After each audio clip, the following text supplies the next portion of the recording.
Integrity is that stuff that we say we want more of. We want it in our elected representatives, we want it in political challengers, and we insist that their opponents are probably lacking in it. We want it in our spouses, our children, our friends, our partners. We want it in our schools, our houses of worship. We want it in our corporations and the products that they manufacture. As we get into this discussion about the word integrity, just point out that it comes from the Latin integritas, which translates into wholeness, soundness, untouched, entire. It also comes from the same Latin root as integer, which makes sense that a person of integrity is like a whole number, a whole person, undivided. If you search the dictionary, you'll probably find a definition that says something like the quality of being honest and having strong moral principles.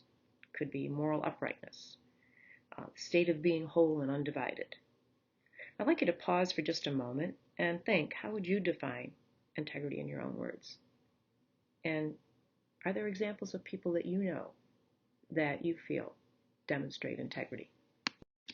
Just as a reminder to bring you back to our framework, this is our framework, and integrity is actually the second virtue that's listed under the moral leadership virtues that we really feel are important here in our program.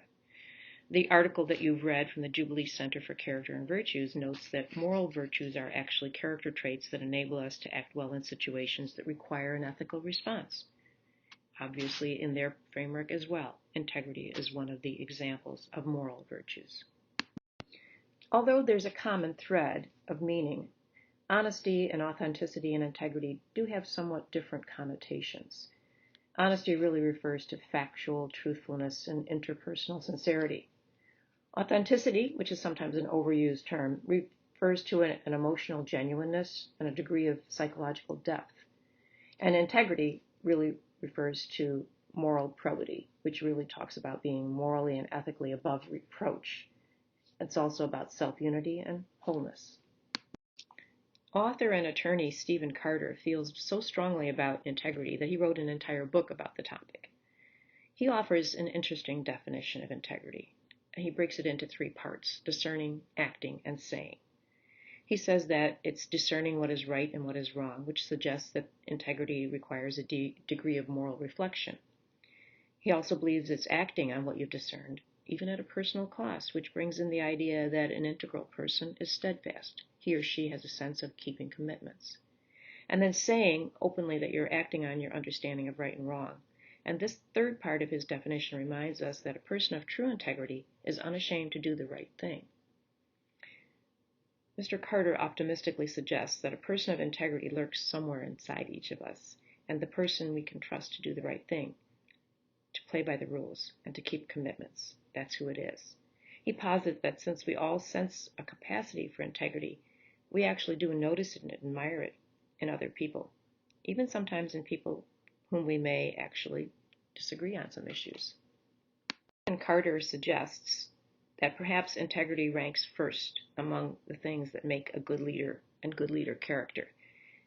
In some sense, he says it must come before everything else. Actually, he says the rest matters very little.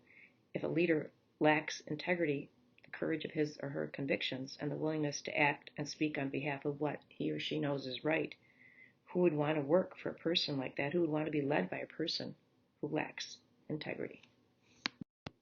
In an article for The Economist, writer Terry Williams notes that while much has changed since Eisenhower marched first into war and then into the White House, time has not diminished the importance of integrity as a leadership trait. In that article, Terry Williams discusses a survey conducted by the Robert Half Management Resources, in which both employees and C-suite leaders placed a high premium on integrity among executives.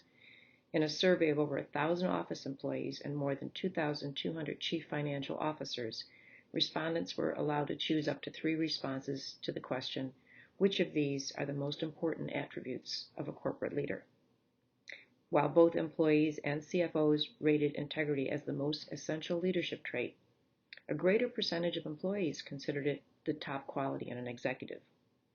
These results were really not a surprise, particularly to Tim Hurd, the executive director of the firm that ran the survey.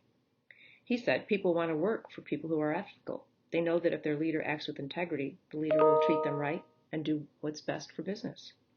In fact, Hurd said, leaders with integrity actually strengthen their organization. Companies, organizations, businesses with strong ethical management teams enhance their ability to attract customers, investors, talented professionals. And he also added that ethical behavior starts at the top. So it allows companies to create a culture that values integrity. It would seem that leaders need to realize that their words, actions, and decisions and methodologies help to create any institution's values and culture. So now you can turn your thinking a little inward and privately score yourself on this criteria and assess your own behavioral integrity and maybe add to your little list of goals that you're setting for the next 2 years.